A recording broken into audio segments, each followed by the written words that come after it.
Hi everybody, welcome to the next video series.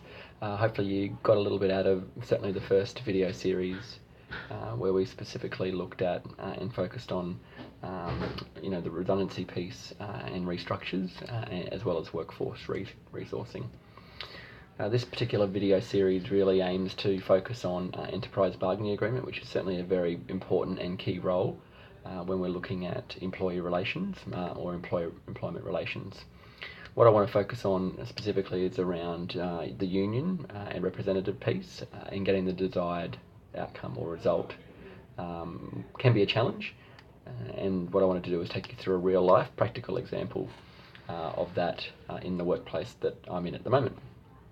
In terms of a bit of background and the purpose of this particular video series, or this first set of series, will focus on the business itself, a little bit of background around enterprise bargaining, and then specifically what made the organisation want to move now in relation to renegotiating enterprise agreements, with a view that the other video series to this will then focus on the negotiation itself, the challenges that came with that, the process that this particular organisation focused on and held true, with a view with letting you know then where the outcome of that process is and next steps.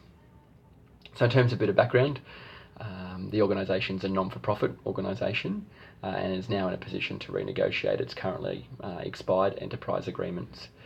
This particular organisation in the non-for-profit space focuses on aged care and community care specifically. It has around 900 staff in its aged and community care business, predominantly in Queensland, with the view that the organisation has about 1,200 staff in the sense that we've got corporate services and a number of other commercial entities that assist us in that for-profit and revenue space. But outside of that, we've got about 900 staff. 750 of those would be in our residential facilities, providing services to those aged in a firm, and our community care business, effectively our care coordinators and care workers who provide clients in-home services. To let you know, this business probably for the last 15 years or so has been primarily, in terms of its ER strategy, focused on enterprise bargaining agreement negotiations and had enterprise bargaining agreements in place. So currently there are 4 enterprise bargaining agreements in place for our administration team, for our nurses, for allied health, and then also our support service staff, which include your care workers. I'd say there hasn't been much movement in the ER space in terms of union involvement, and the agreements that are currently in place have expired. The administration one is as old as 2011 in terms of its expiry date, and the other 3 expired in 2014. So there hasn't been an appetite for change. Effectively, the business has just administered its wage rate since those times in accordance with the relevant modern awards. So because of that lack of energy, you could say urgency, there was no real movement from employees or our unions since the expiry of these agreements to renegotiate. So probably moves me on to the next point, which then talks about, well, what made the organisation move now, for example. When we start looking throughout this semester, you'll start to identify why we make decisions around employee relations, and sometimes they're factors inside the business, but sometimes they're external factors. And in our particular case, it was political.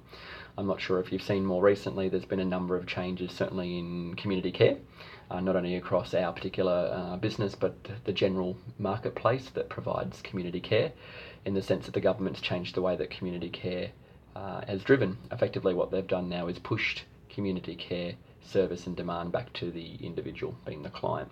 So rather than government funding dictating what clients want and need, clients now dictate what they want and need.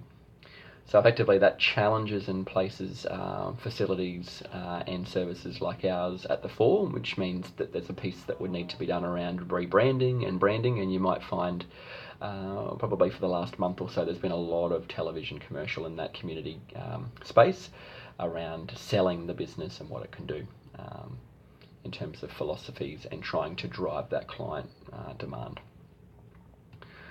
So in terms of the social context, and probably what we can do is have a look at the social context. It might mean then for a client, that was required under a funding arrangement to have an hour service once a week, they may actually now say that I want that same service in 15-minute intervals over the space of a week. So it may be to assist them in showering, it may be to come and keep an eye on them while they make breakfast, it may be taking them shopping, but clearly it revolves back to the customer around what they want and how long they want it for.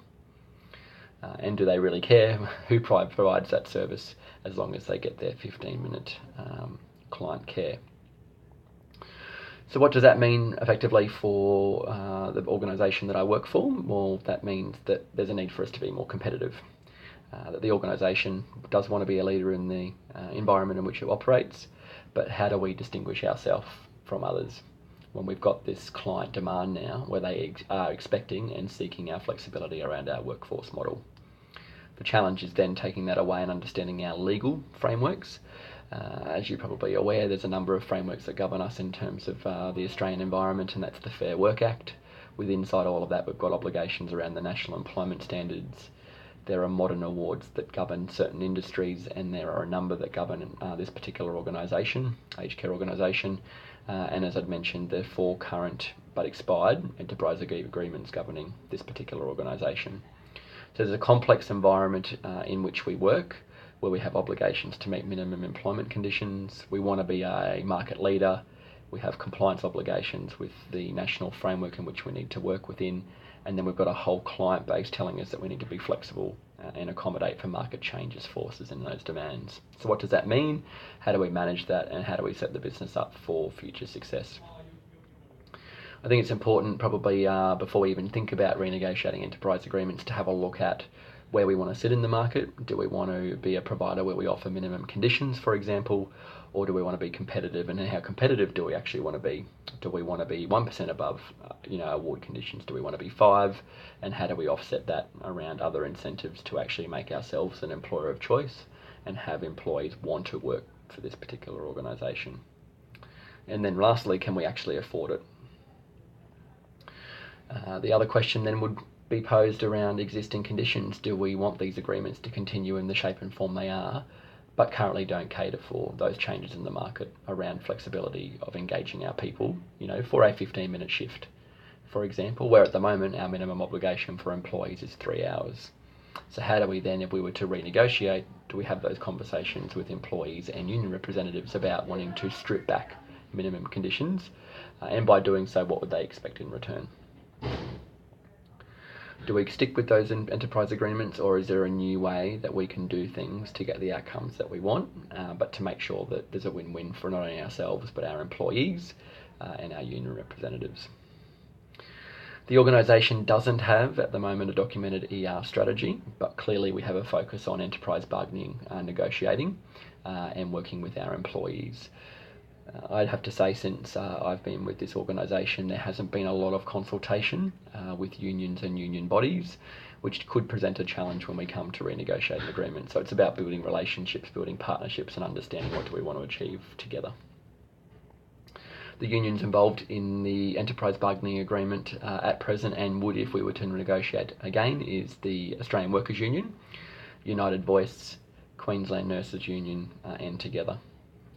And these are the voices that we need to listen to, because we do have employees that are covered by those particular unions, or make a decision to utilise that membership. So really what we wanted to be able to do then is to take all of that into account, all of those political, those social changes, also then understanding what that means internally to make sure that we get the best outcome for the business over the longer term, and to consider overall that there are changes and there's uncertainty within this particular industry. So how do we lock and load that security, certainly for the short and the longer term? And then how does that impact how we manage our employee relations framework, and how do we engage people over the longer term? So some of the key things that I'll talk about as we progress through these videos is really conflict and negotiation, which will happen in any type of employment relationship, and how do we best manage that to get the best outcome. There are a number of stakeholders not only involved in renegotiating an enterprise agreement or developing an ER strategy, and that's not only our management team here at this particular organisation, but it's our employees and its unions. And then what are our approaches to wages over the longer term? And we know that there are minimum structures in place that guarantee certain provisions and entitlements for our people. But secondly, where do we see ourselves in the market, and how do we want that to translate when we're then providing high quality services to our clients. So that's the end of this particular video in the series, with a view that next we'll take a look at the decision that the business made around progressing with and or renegotiating its agreements, and then what that looked like when we started to get around the negotiation table. Here's to the next video. Thank you.